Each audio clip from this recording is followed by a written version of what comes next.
Oke, akan saya mulai ini materi hari ini. Kita hari ini akan membahas tentang applied linear regression. Saya kira teman-teman di sini sudah pernah atau kayaknya sudah sering ya ketemu dengan, bentar masih ada komat, sebentar.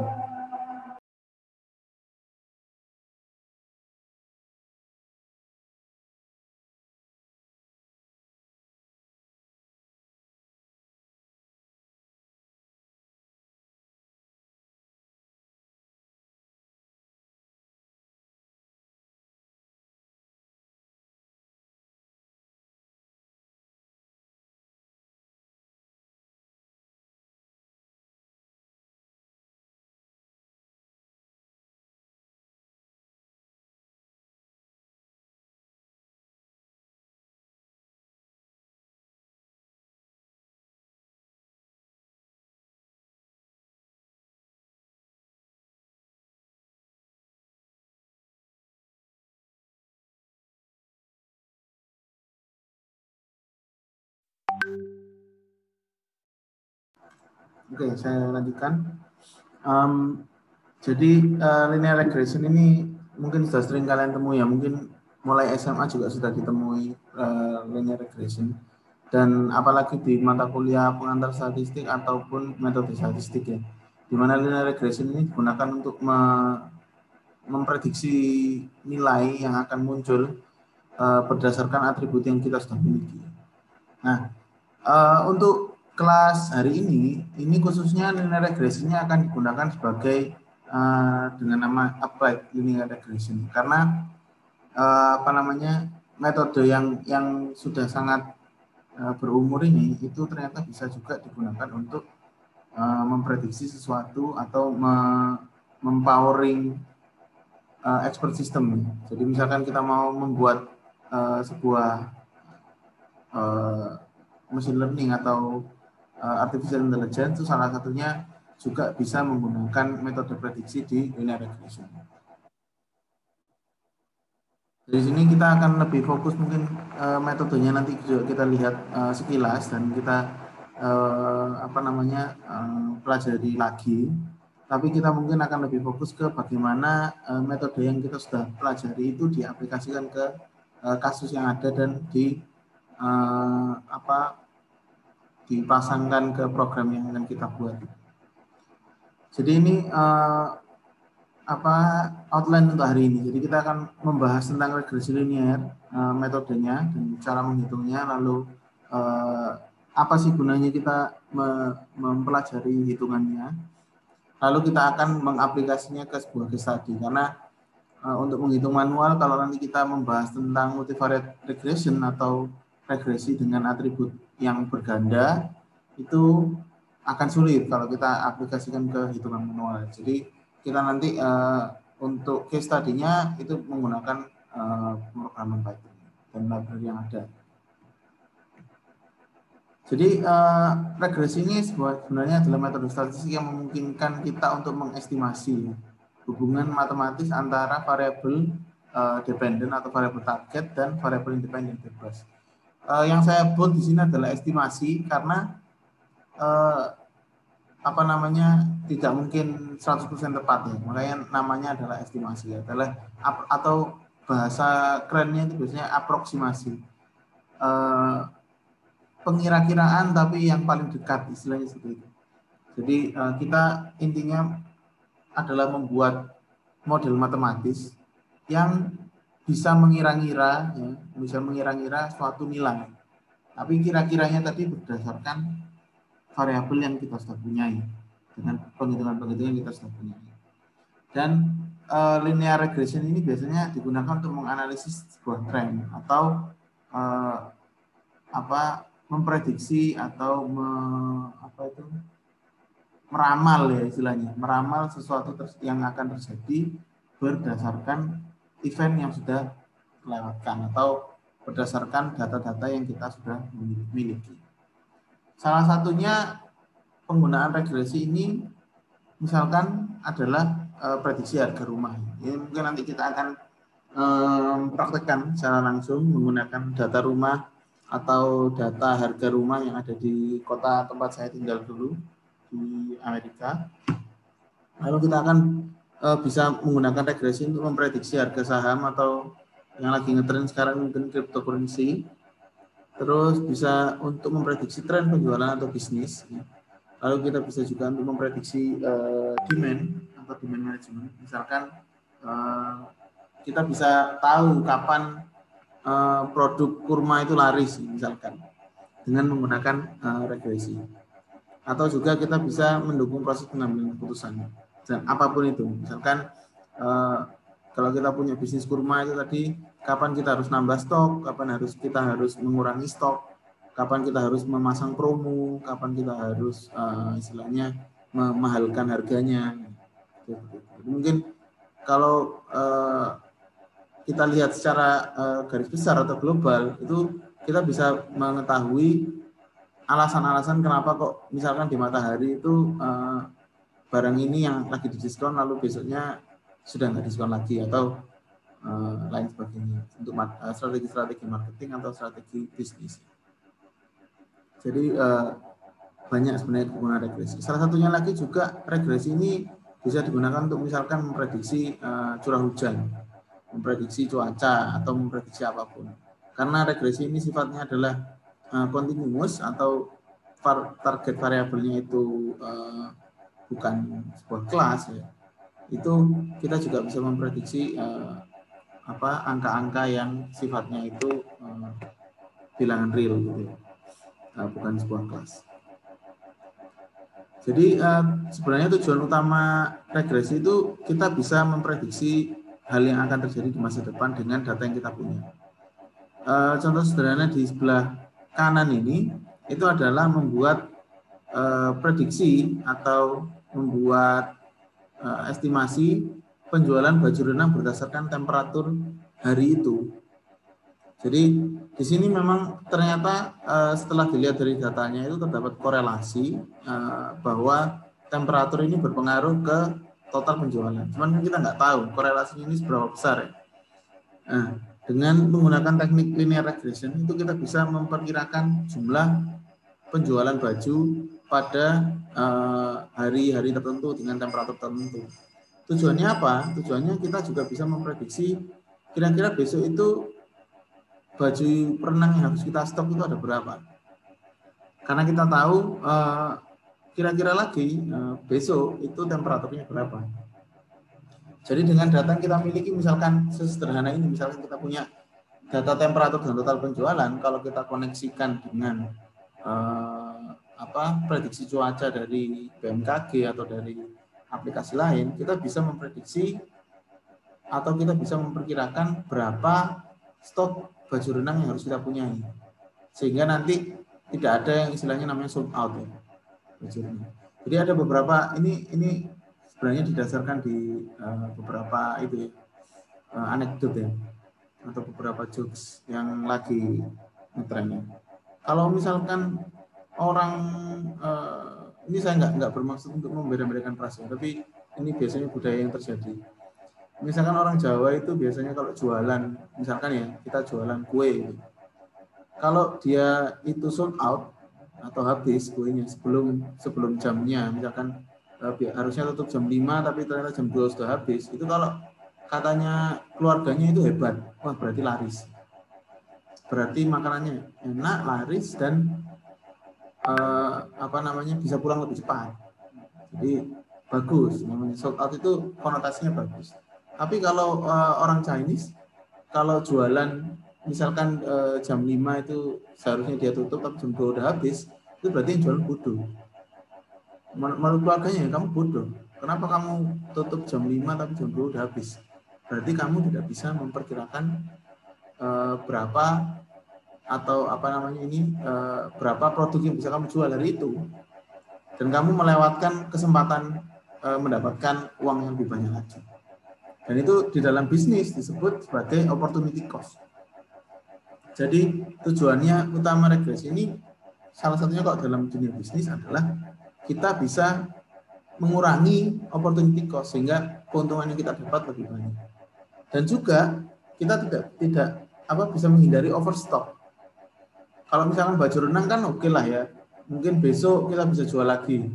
Tapi kalau anggap aja kalau kita jualannya adalah misalkan es permen karet gitu ya. Misalkan hari ini kita nyetok 100 cup, ternyata kita cuma berdasarkan feeling aja nyetok 100 cup, nggak berdasarkan data. Ternyata besoknya yang beli cuma 20 orang, 20 cup. Berarti kan 80 cup itu kita buang, dan itu termasuk kerugian kita. Jadi memang tujuan utama regresi adalah mengestimasi, kalau dalam bisnis ya, mengestimasi berapa yang akan kita jual di hari esok, sehingga kita bisa meningkatkan profit dan meminimalisir kerugian. Jadi ini termasuk tujuan termasuk kegunaan yang penting ya untuk regresi. Jadi nggak hanya kalian tahu nanti angkanya berapa, ini berapa, tapi akan berimpact ke keputusan bisnis. Kalau misalkan kita lihat di sini hanya ada berapa ini? 6 data, ini mungkin tidak akan terlalu berguna. Tapi coba kalian bayangkan misalkan nih, kalian ini punya toko baju lebaran gitu ya. Toko baju lebaran. Terus kalian itu kalau tidak memprediksikan berapa penjualan, jadi kalian kan nggak tahu. Kita harus membuat baju lebaran itu sebanyak berapa. Padahal kan baju lebaran kan istilahnya eventnya cuma satu ya, cuma lebaran ya. Kalau misalkan kita membuat baju lebaran tapi ternyata nggak laku dari lebaran ya, bisa jadi nggak akan laku sampai lebaran berikutnya. Sehingga itu termasuk ke kerugian ongkos produksi. Jadi di sini ketika kalian punya data yang cukup besar ya, misalkan di Tokopedia itu kan datanya sudah berapa jutaan ya, itu kalian bisa memprediksikan berapa baju lebaran yang harus kalian stok, sehingga nanti profit kalian bisa maximize. Itu intronya. Jadi ini kan tujuan dari data scientist itu sebenarnya menemukan fungsi relasional antara satu variabel dependent dan variabel independent. Cuman mungkin ya di kenyataan atau di praktiknya itu variabel independennya nggak cuma satu. Jadi yang mempengaruhi suatu outcome atau mempengaruhi variabel dependent itu biasanya nggak cuma satu, dan variabel independen ini bisa berinteraksi satu sama lain juga untuk mempengaruhi dependent. Tapi untuk for simplicity sake kita hari ini hanya belajar yang satu variabel independen dan atau mempengaruhi satu variabel dependen. Untuk lebih advance-nya lagi mungkin lebih cocok untuk dijelaskan di kelas statistik ya. Karena kita hari ini kelas pemrograman, jadi kita nanti tinggal pakai library aja. Kita cuma perlu tahu konsep di balik library yang akan kita gunakan. Jadi ini salah satu kenapa kok regresi itu disebut sebagai istilahnya estimasi, karena kita harus mempertimbangkan distribusi normal dari suatu data. Karena itu di dalam general regression model ini ada yang namanya error atau standar deviasinya. Nah, untuk mengetahui bahwa misalkan ya salah satunya di sini, misalkan kita punya data point di sini.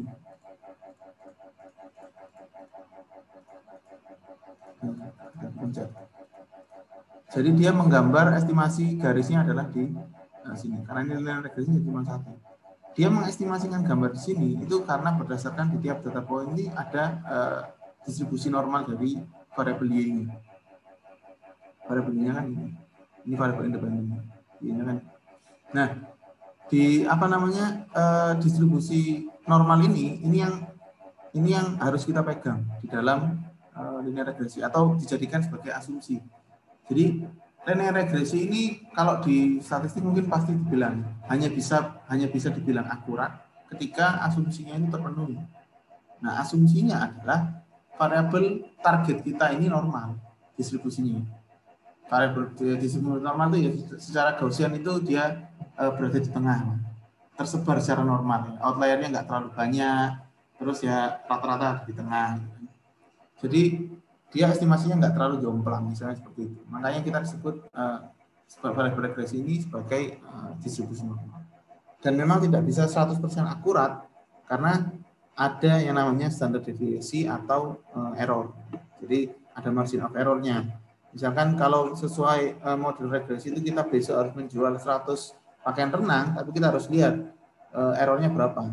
Mungkin errornya mungkin 5. Jadi kita antara 95 sampai 105 itu ya kemungkinan di situ penjualan. Jadi itu memang tergantung data yang kita miliki dan standar deviasi atau datanya tadi. Ya sama sih, dengan data yang kita miliki dan standar deviasinya. Kalau semakin datanya yang kita miliki itu ternyata semakin tidak normal distribusinya, ya berarti estimasi linear regression kita tidak akan seakurat yang kita kira. Sampai sini ada yang mau ditanyakan?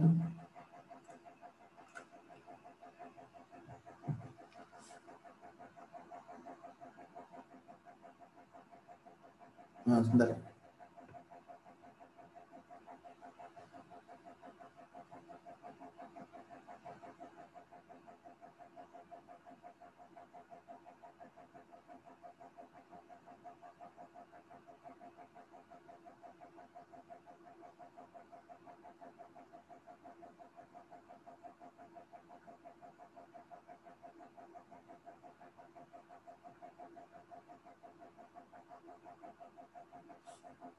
Oke, saya lanjutkan. Ya, tapi kan dalam kenyataannya data yang kita miliki ini akan sangat bervariasi. Jadi sebenarnya nanti di mata kuliah lain itu diperlukan teknik lain untuk menentukan variabel independen yang paling tepat atau paling tinggi korelasinya dengan variabel dependen. Tapi ini mungkin approach-nya akan lebih statistik lagi dan lebih rumit. Jadi untuk memilih variabel itu nanti ada kayaknya ada kuliahnya sendiri. Dan mungkin sekarang kita hanya mempelajari satu versus satu aja, satu dependen dan satu independen. Cuman nanti kita bisa pelajari yang lain sesuai seiring berkembangnya waktu gitu ya. Jadi sebenarnya variabel linear regression atau teknik linear regression ini sebenarnya cukup simpel karena gampang ya dijelaskannya ya. Secara gambar juga gampang. Misalnya kalau kita tahu berdasarkan waktu itu ternyata misalkan grafiknya seperti ini. Misalkan datanya yang kita miliki hari saat penjualannya itu di sini, besoknya di sini, besoknya lagi di sini, besoknya lagi di sini, di sini. Jangan seperti ini.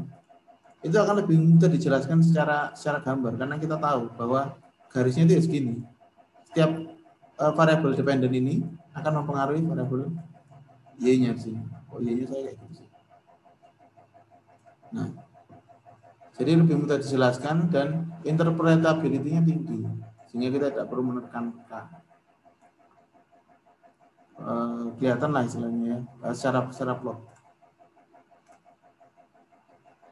Jadi ini contoh singkatnya yang sudah ada hitungannya nanti. Jadi variabel y yang di sebelah kiri itu adalah weekly sales atau jumlah penjualan mingguan. Dan yang variabel x ini adalah advertising expenditure atau berapa biaya yang dikeluarkan untuk iklan dalam dolar misalkan. Jadi secara kasat mata kita bisa lihat bahwa misalkan ketika kita minggu ini mengeluarkan $41 untuk iklan, maka variabel yang didapat penjualan yang didapatkan dalam minggu ini adalah 1.250 dan seterusnya. Ini mungkin bisa dikorelasikan dengan misalkan kalian mempunyai budget untuk Instagram, untuk promo di Instagram, dan kalian bisa mengkorelasikannya dengan misalkan penjualan yang kalian miliki kalau kalian punya online shop ya. Jadi di sini kalian bisa melihat apakah kira-kira Instagram itu cocok untuk platform advertising kalian atau kalian perlu harus mencari advertising lain, ataukah memang semakin banyak uang yang kita keluarkan untuk mengiklankan produk kita di Instagram, apakah benar itu semakin banyak penjualan yang akan kita dapatkan seperti itu ya. Jadi kalian bisa menyesuaikan stok yang kalian miliki dengan budget pengiklanan di Instagram, misalkan seperti itu. Di sini kita punya jumlah datanya 10, lalu sum dari X ada 564 dan X kuadrat ada 32.604. Lalu sum dari Y adalah 14.365 dan total dari X-area 884. Jadi salah satu cara menghitung untuk regression itu adalah menggunakan least square estimate. Dengan rumus yang sudah ada di situ, maka kita dapatkan bahwa slope-nya adalah 8 atau B0-nya adalah 8. Jadi kalau kita mempunyai sebuah fungsi, X-nya itu berapa, Y-nya itu yang kita cari, itu adalah konstantanya adalah 828 dikali 10,8 kali X-nya. Maka artinya adalah setiap weekly advertising-nya ini kita naikkan sebanyak $1, maka kita juga akan mempunyai weekly sales-nya untuk meningkatkan sebanyak $10. Nah, misalkan kita dengan fungsi yang sudah ketemu tadi, bagaimana kita kalau misalkan kita memutuskan besok untuk mengeluarkan 70 untuk iklan, kira-kira berapa yang kita memperkirakan untuk jumlah penjualan? Ini sebenarnya kita tinggal masukkan ke fungsinya aja bahwa 70 tadi dikalikan 10,8 dan ditambah 828. Jadi base-nya itu 828.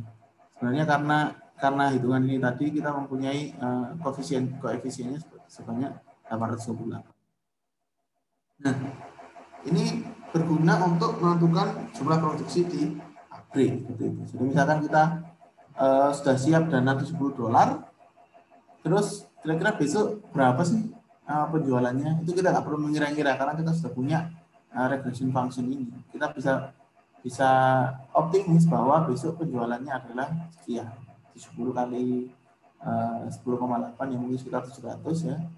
Terus ditambah 828, 1.500 sekian. Dan kita bisa menentukan jumlah produksi di pabrik untuk menjual sebanyak sekian. Jadi sebenarnya regression function ini cukup simpel ya. Mungkin yang perlu diingat-ingat ya rumus ini.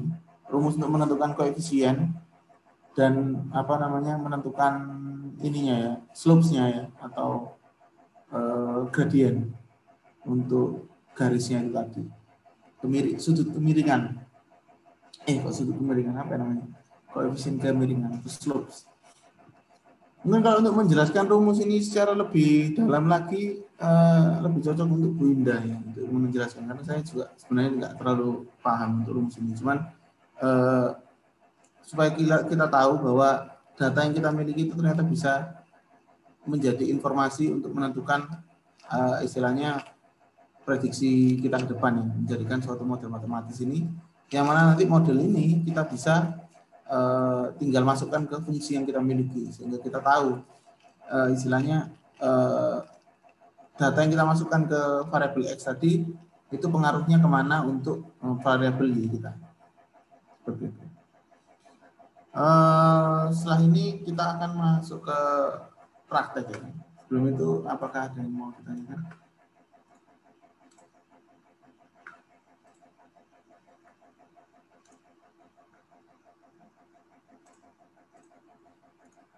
Saya tak nyari prakteknya juga.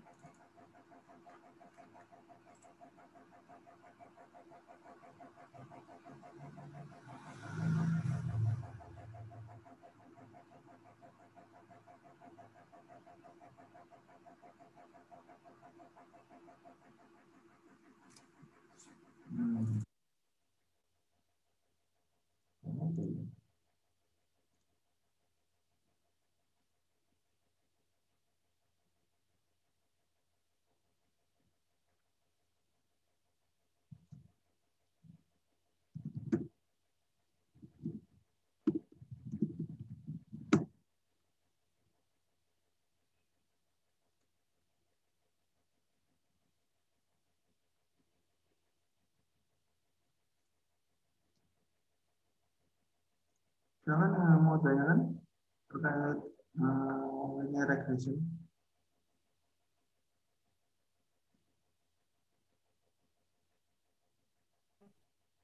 Belum ada sih Pak. Soalnya hampir sama kayak yang di statistika juga. Betul ya? Iya. Ya mungkin berarti kalian mungkin lebih familiar lagi kalau sudah dianukan di statistik. Jadi ya mungkin kita langsung praktek aja atau melihat cara kerjanya di beberapa faktor. Jadi ini salah satu case tadi yang ditemukan di Kaggle. Jadi kalian bisa lihat di Kaggle juga. Jadi di dunia nyata kan sebenarnya variabel independen ini nggak hanya satu. Makanya ada yang kasus prediksi yang ditentukan oleh beberapa faktor. Faktornya ini bisa apa namanya kategorikal, bisa juga numerikal. Cuman untuk menjelaskan kalkulasi di balik itu agak sedikit rumit ya, karena biasanya tiap faktor independen ini juga memiliki pengaruh satu sama lain. Jadi agak lebih rumit lagi. Mungkin di kelas statistik ini sudah ada multiple regression juga, nggak paham. Nah, di data yang akan kita gunakan ini adalah project regression untuk memperkirakan harga rumah. Jadi setiap rumah yang ada di kota Ames, Iowa ini didata, lalu di istilahnya ada appraisalnya gitu ya, appraisal harganya. Misalkan dia punya jendela atau tidak, lantai berapa, terus luas tanahnya berapa, terus ya dan macam-macam. Dan itu ini adalah sebuah salah satu aplikasi atau penggunaan teknik regresi untuk memprediksi harga rumah. Salah satu yang terkenal juga itu Boston Housing Data itu juga terkenal. Tapi ini dataset dari Dean de Kock ini salah satu senior saya waktu kuliah, jadi saya pakai aja.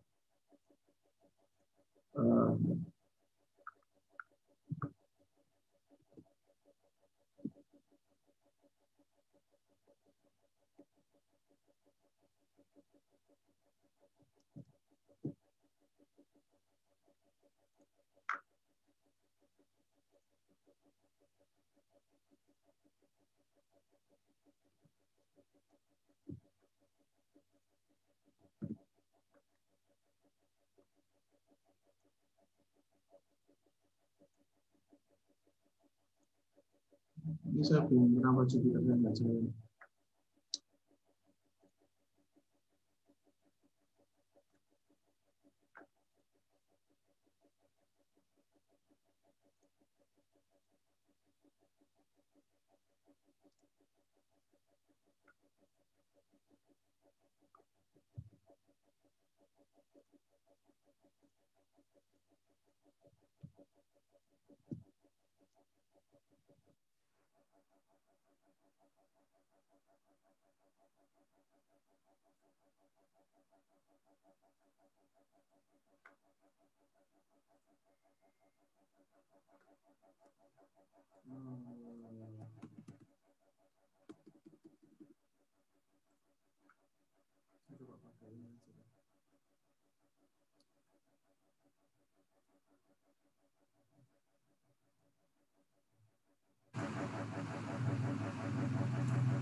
Oke, jadi saya pakai collab saja karena Jupiter saya belum masalah.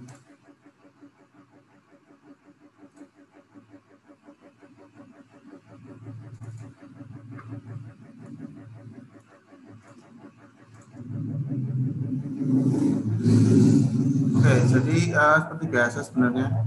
Kalau sudah biasa pakai Colab mungkin sudah paham ya. Library yang dibutuhkan ini kita run dulu. Di sini saya pakai yang scikit-learn linear model karena dia punya linear regression. Di lainnya sebenarnya juga punya sebenarnya dia. Ada linear regression, ada logistic regression dan lain sebagainya. Lalu salah satunya saya pakai Seaborn nanti untuk mengupload. Nanti jadi kelihatannya sudah. Ini datanya belum ada. Sebentar saya up dulu.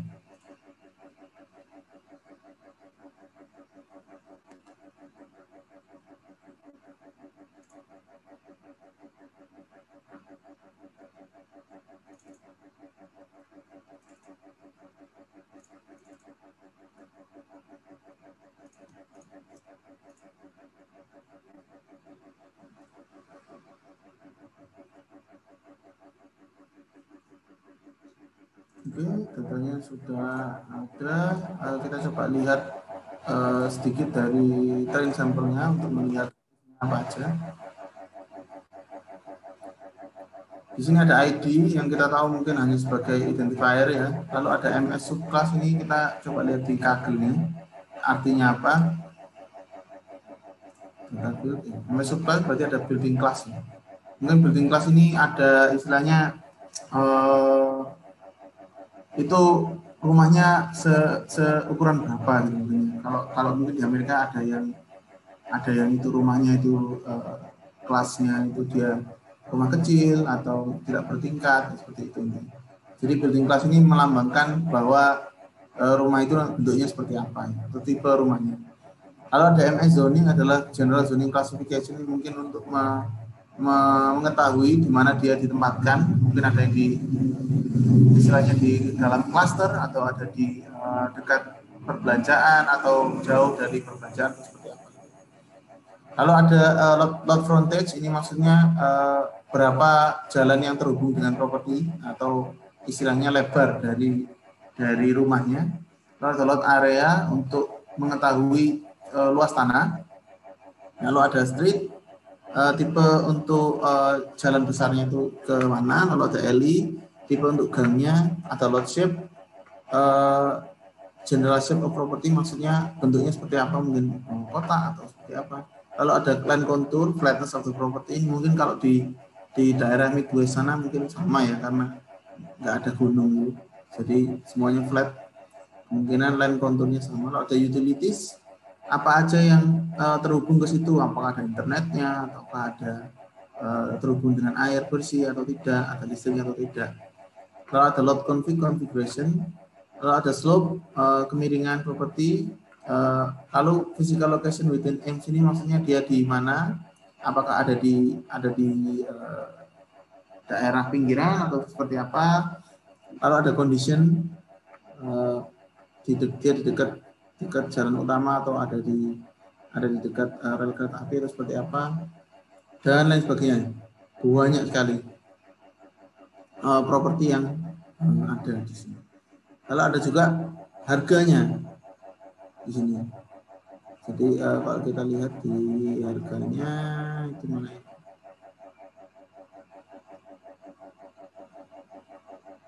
Ini sale price.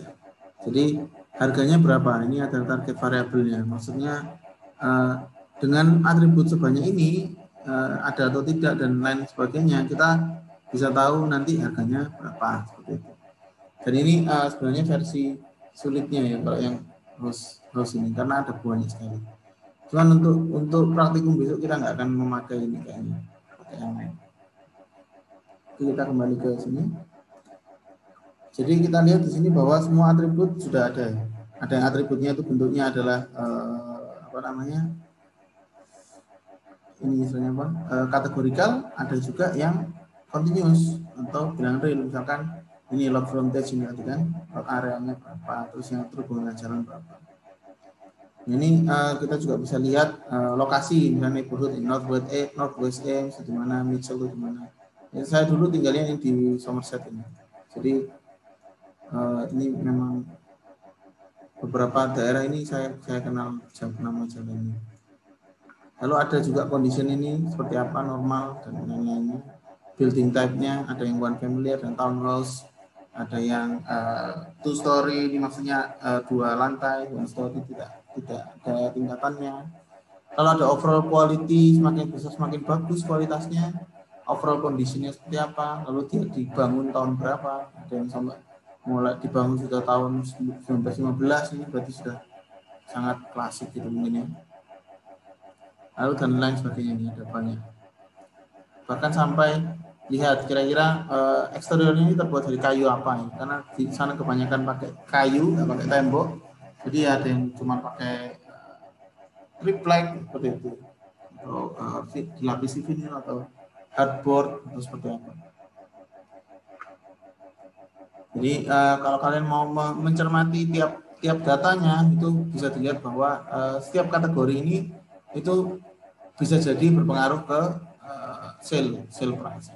Jadi ada buahnya. Kita lihat yang tesnya juga seperti itu. Cuma mungkin data tes ini kita tidak mempunyai sale-nya atau jumlah atau harga yang kita akan prediksi.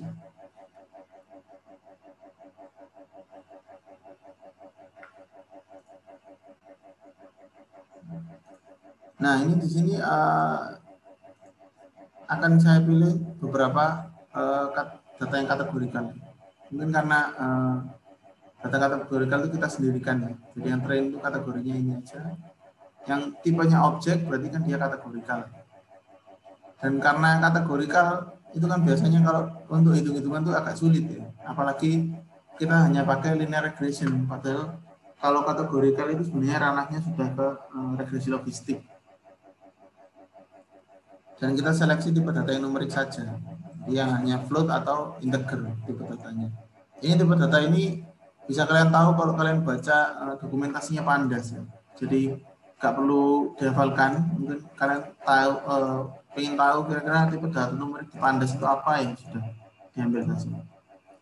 Dan ini kita seleksi bahwa 37 kolom ini termasuk ID dan sale price itu adalah yang variabelnya numerik. Jadi nanti ini yang akan kita coba gunakan untuk menjadikan dia model linear regression. Meskipun sebenarnya nggak semuanya itu kategori numerik. Seperti kayak fireplace ini ya. Fireplace ini kan sama-sama jumlah, tapi kan sebenarnya cuma skalanya cuma kalau nggak isinya 1 ya 2 gitu, atau 0, tidak ada fireplace-nya. Tapi ini juga mungkin nanti bisa berpengaruh ke sale price. Tapi kita harus lihat dulu sale price-nya itu atau modelnya itu seperti apa.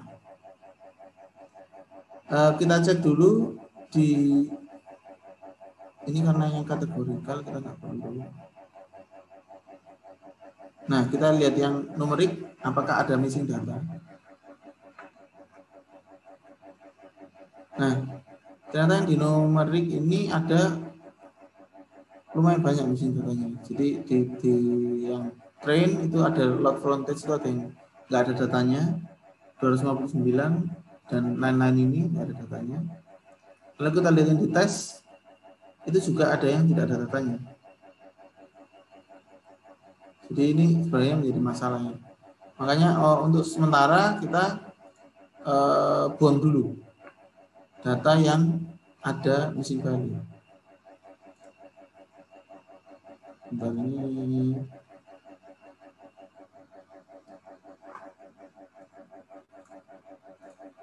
diskon ini mana ya?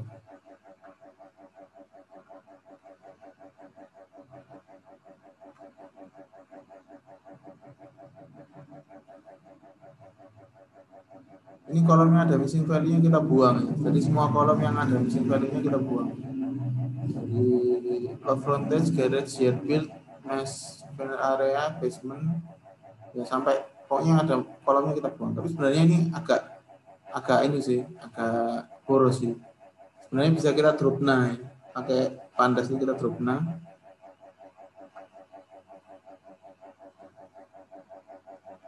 Mungkin kita bisa, tapi kalau kita drop nah itu mungkin ada data yang hilang juga. Karena kalau dites kan kita nggak mau datanya hilang, maka kita drop aja dulu.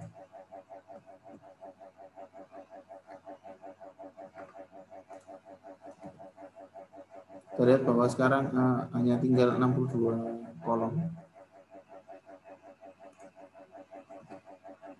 Lalu kita lihat bahwa sudah tidak ada yang missing values, kecuali data test ini. Data test ini mungkin masih ada yang missing values di sini, karena kita nggak mungkin buang MS zoning dan lain-lainnya. Lalu kita lihat yang korelasi dengan variabel numerik dengan variabel y-nya aja. Jadi kita lihat mana yang istilahnya ini salah satu cara untuk mencari apakah variabel itu mempunyai korelasi dengan variabel target kita, dan kita bisa lihat importance-nya. Kira-kira sepenting apa variabel itu dalam menentukan ini kita, model kita. Belum absen bicara ini, sebentar tak absenkan benar.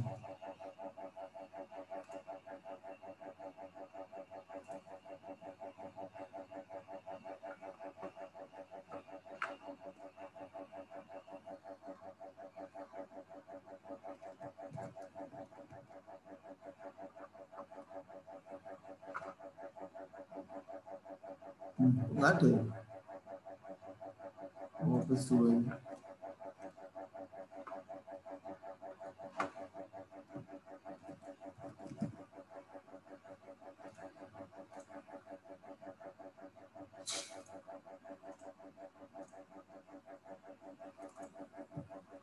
Oke, jadi ini kita lihat bahwa ada korelasi variabel numerik dengan variabel y.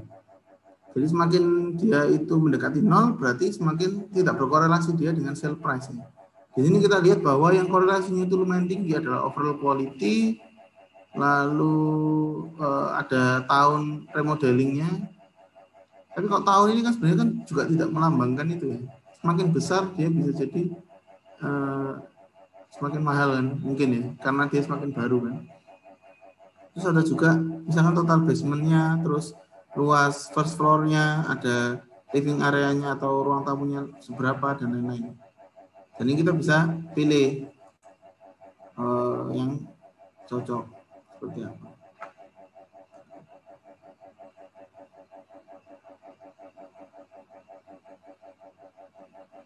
Nah, ini juga bisa kita lihat di plot yang ini untuk istilahnya apa namanya itu korelasinya yang besar untuk sales price. Yang ini itu yang mana saja. Kita bisa lihat di sini. Ini yang berhubungan dengan variabel sales price-nya apa saja. Dan ini mungkin kita bisa lihat bahwa ada beberapa variabel yang juga mempunyai korelasi satu sama lain.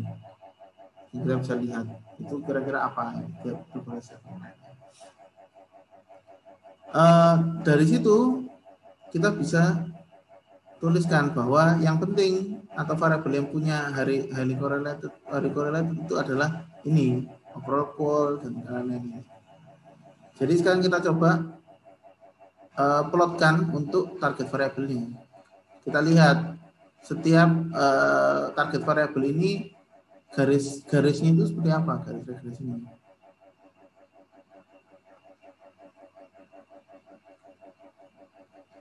Nah, ini kita bisa lihat yang living area ini. Kalau diplotkan tuh meskipun dia datanya itu ternyata sebarannya seperti ini juga, dan ada outlier seperti ini, dia sale price-nya garis regresinya seperti ini.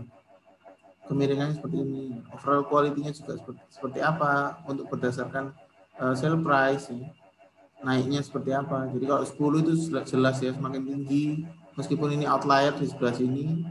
Dan ini juga outlier, ada yang lebih murah malah dibandingkan dengan yang apa namanya overall quality-nya rendah. Tapi kan ini juga kita harus lihat bahwa dia bisa berinteraksi dengan variabel yang lain, tidak hanya variabel tentang overall quality.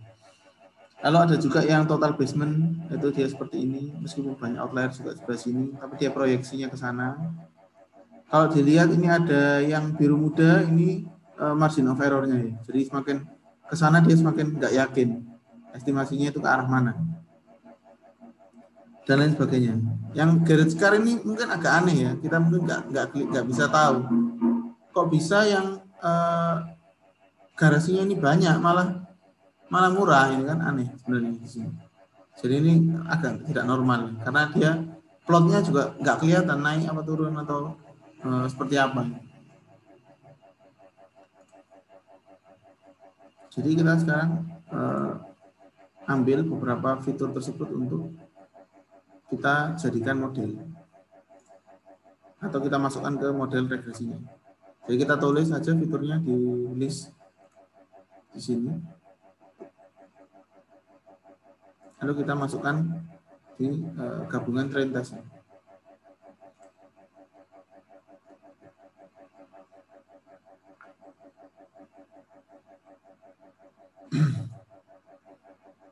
Di train test ini mungkin ada yang ada sale price-nya, ada yang tidak ya. Jadi kalau kita coba lihat, ini cuma buat lihat bahwa fiturnya yang kita pilih itu sudah masuk atau belum mungkin.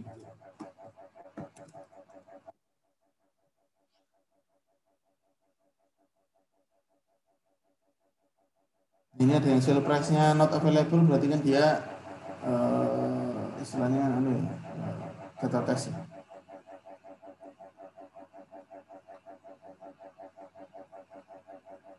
Lalu getDummies ini digunakan untuk mengubah variabel, istilahnya variabel yang dia itu bukan kategorikal tapi menjadi kategori data numerik, tapi kita kayaknya nggak perlu.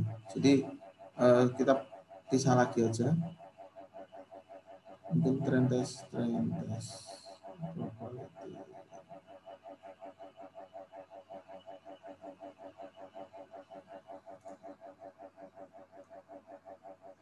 Ini mungkin nggak akan saya jalankan.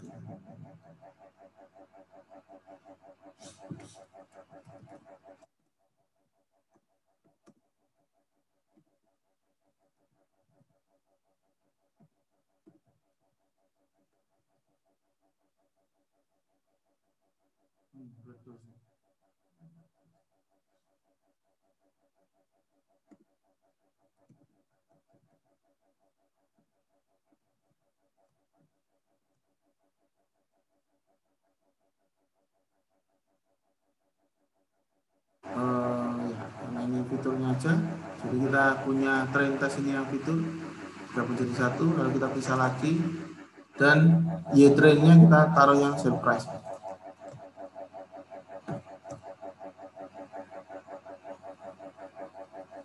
Kita lihat apakah sudah sama kolomnya. Kolomnya sudah jumlahnya sama, berarti sudah oke. Jadi kita gunakan linear regression karena atributnya sudah ada semua.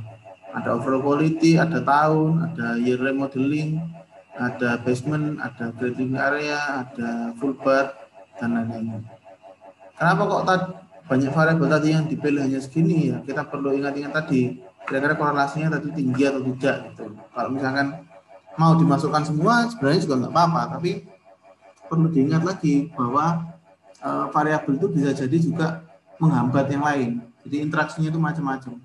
Mungkin nanti di statistik akan diajari interaksi antar variabel ya. Ada istilahnya itu mediasi, ada istilahnya itu juga moderasi. Jadi variabel itu juga bisa mempengaruhi satu sama lain dan bisa jadi malah memperburuk model kita. Kalau model kita ini tujuannya adalah untuk memprediksi lebih akurat. Tapi bisa jadi juga penting untuk dimasukkan karena aspek-aspek tersebut juga ternyata bisa mempengaruhi harga actualnya. Jadi nggak mesti, tergantung yang kalian mau. Kalau mau dimasukkan semua karena kalian anggap semua variabel itu penting dalam membeli rumah atau menghargai rumah, itu juga bisa. Tapi kadang-kadang data yang kita miliki juga nggak semua berguna. Oke. Lalu kalau mau apa namanya ini masukkan ke linear regression, sebenarnya tinggal pakai ini aja. Di sini saya pakai simple imputer itu karena ada istilahnya data yang masih missing tadi ya. Data yang masih missing tadi atau not available itu kita pakai imputer, istilahnya kita isi dengan rata-rata. Ya, itu salah satu metode untuk mengisi data yang hilang. Tapi sebenarnya nggak terlalu bagus juga. Ada juga yang teknik yang dia menggunakan distribusi, tapi itu mungkin lebih rumit lagi. Jadi di sini saya masukkan extrain itu saya kasih imputernya supaya apa? Supaya data yang nggak ada tadi diisi dulu. Baru pakai fit untuk mentrain datanya. Jadi data yang kita punya itu kita plotkan istilahnya, kita jadikan model, kita hitung kalau dalam dalam penghitungan manual ya, kita ngitung sumnya berapa, terus sum dari X kali Y berapa, minnya berapa, square-nya berapa, dan lain-lain itu. Tapi kalau kita pakai coding ya sudah tinggal pakai fit aja, nanti langsung keluar hasilnya linear regressionnya ini dari model ini, dan kita langsung masukkan ke predictor. Lalu kita bisa lihat skornya berapa. Dan kita bisa lihat untuk prediksinya. Lalu kalau pakai yang kagel ya sudah, kita tinggal submit seperti biasa, lalu nanti mereka hitung ya akurasinya berapa. Jadi seperti itu kalau pakai linear regression.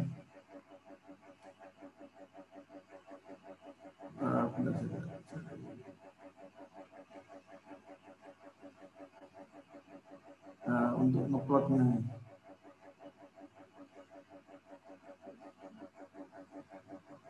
ini pakai data yang lain sebenarnya, ada lagi Solveig data untuk memprediksi lebih simpel sih sebenarnya, karena memprediksi kira-kira yang sewa sepeda itu berapa dari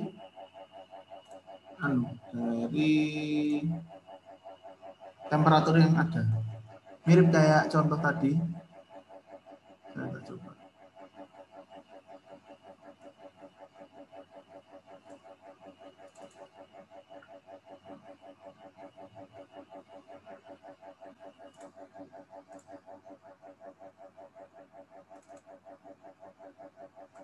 Ini datanya adalah Solveig data. Kita lihat bahwa ada tanggal dan ada temperatur hari itu. Terus berapa yang nyewa istilahnya. Jadi kadang-kadang ada temperaturnya misalkan 23, ternyata yang nyewa 1200, temperaturnya 20, yang nyewa 19, seperti itu. Itu memprediksi siapa yang menyewa sepeda atau berapa orang yang menyewa sepeda di temperatur tersebut. Cuman kalau begini kan kita nggak tahu ya maksudnya. Jadi kita coba lihat secara statistik dan kita modelkan. Kita drop dulu date-nya karena nggak terlalu penting ya, karena di sini kita belum belajar time series, jadi kita nggak tahu untuk tanggal itu kira-kira tanggal itu bisa berpengaruh atau tidak terhadap istilahnya terhadap data kita. Tapi sebenarnya kalau kalian nanti belajar tentang time series analisis, mungkin tanggal itu berpengaruh ke prediksi penjualan. Tapi untuk sekarang kita nggak ke situ. Kita cek yang nggak ada berapa.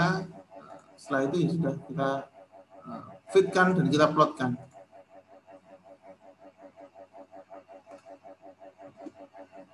Di sini bisa kita lihat bahwa meskipun datanya ini distribusinya agak terlalu ngawur ya, tapi ternyata plotnya itu cuma segini aja. Makanya kita sebut tadi sebagai estimasi. Linear regression itu hanya estimasi karena dia hanya sebuah garis lurus, dan di data ini sudah saya kurangi beberapa atribut untuk kelihatan lebih simpel. Tapi kok diplotkan ya cuma gini aja. Dan kita tidak bisa memprediksi secara akurat ya, karena errornya banyak banget. Kalau misalkan ya, kalau ini kan gambarnya bahwa semakin tinggi istilahnya semakin tinggi temperatur, maka kalau kita lihat dari garisnya itu maka semakin banyak yang menyewa. Padahal kan nggak mesti. Kadang-kadang bisa turun, ada yang kadang-kadang naik. Dan kita harus memperkirakan itu. Jadi kita nggak bisa secara ngawur istilahnya membuat model. Oh ini cocok untuk digunakan linear regression karena trennya naik. Padahal nggak mesti. Sebenarnya ada variabel lain yang bisa memoderasi itu. Jadi kalau kita lihat data ini, sebenarnya data ini plotnya itu kurang akurat karena errornya masih sangat besar sekali. Seperti itu. Oke, ada yang mau ditanyakan untuk linear regression? Jadi sebenarnya tadi hanya pemberian contoh ya. Untuk linear regression itu digunakan di apa saja. Kalau kalian mau belajar lebih dalam lagi tentang konsep linear regression dan penggunaannya, itu saya sarankan ke Kaggle karena kalian bisa belajar sesuai pace kalian sendiri. Seperti itu. Oke, ada yang mau ditanyakan?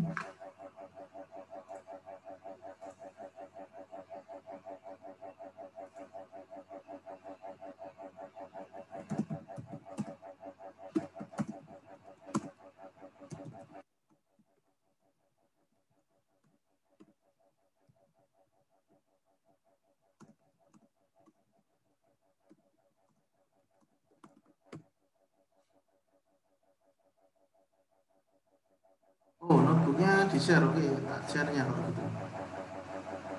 Notebook sama dataset.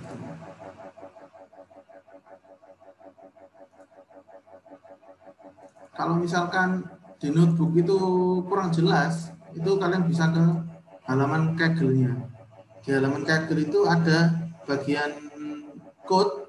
Nah, itu ada mungkin ada beberapa orang yang share di situ. Jadi malah lebih enak nanti.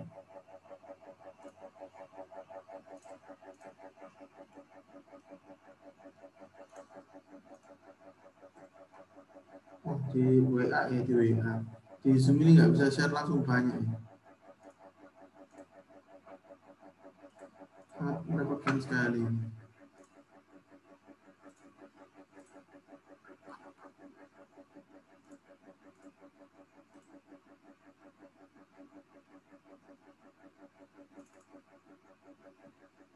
Misalkan kalian mau mencoba melihat atau mencari modelnya secara hitung-hitungan secara manual, ya silakan coba dihitung. Mungkin ngambil 10 poin atau beberapa poin terus dihitung manual, kira-kira yang keluar itu persamaannya berapa. Tapi itu nggak mau sulit-sulit, bisa cari di internet sebenarnya. Mencari modelnya. Kita tinggal upload datanya berapa aja ya tiap poin, terus value y-nya berapa, terus nanti bisa tahu estimasinya berapa. Salah satu contohnya mungkin seperti ini.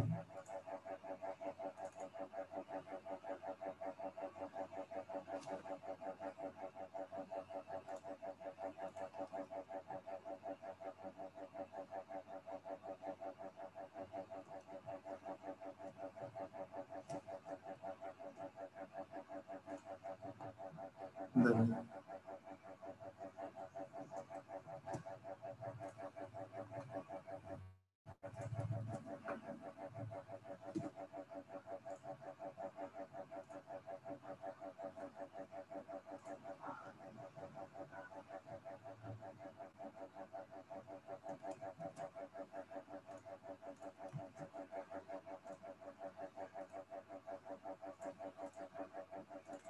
Mungkin kalau sudah punya, ini data yang saya ambil beberapa ya, cuma 60-an dari data Soulbike tadi.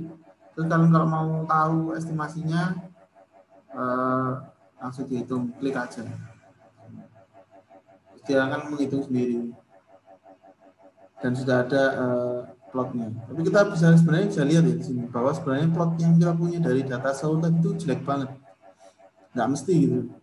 Ada yang variabelnya itu nggak jelas lah pokoknya.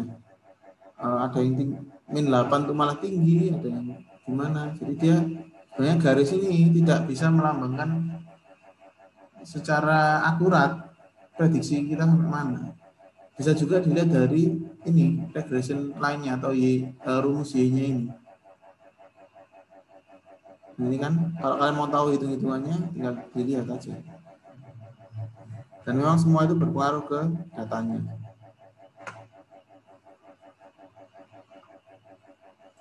Oke, sudah saya tanyakan lagi. Sebenarnya nggak ada ini, ada materi lagi.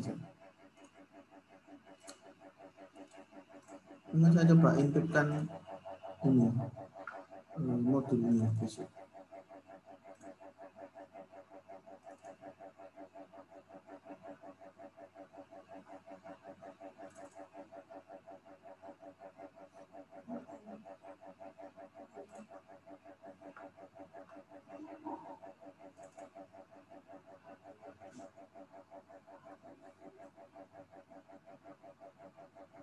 Oh ya, jadi memang besok ini datanya pakai yang Soulbike tadi, tapi yang pakai yang komplit. bisa pakai multiple regression. Jadi yang saya tunjukkan tadi itu termasuk di praktikumnya. Mungkin besok praktikumnya juga lebih difokuskan untuk penjelasan secara konseptual. Oke, kalau tidak ada yang ditanyakan, saya tutup kelasnya.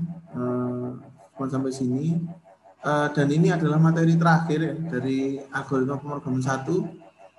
Semoga bisa menyelesaikan proyek besok dengan lancar dan dengan baik, dan kita mungkin bisa ketemu di mata kuliah lain. Kalau mau fokus di pemrogramannya, nanti mungkin bisa ngambil mata kuliah pilihan algoritma pemrograman 2 ya. Tapi mungkin akan lebih teknikal lagi dari ini. Jadi tergantung kalian sendiri sih, itu pilihan. Namanya aja mata kuliah pilihan itu nggak ada yang maksa.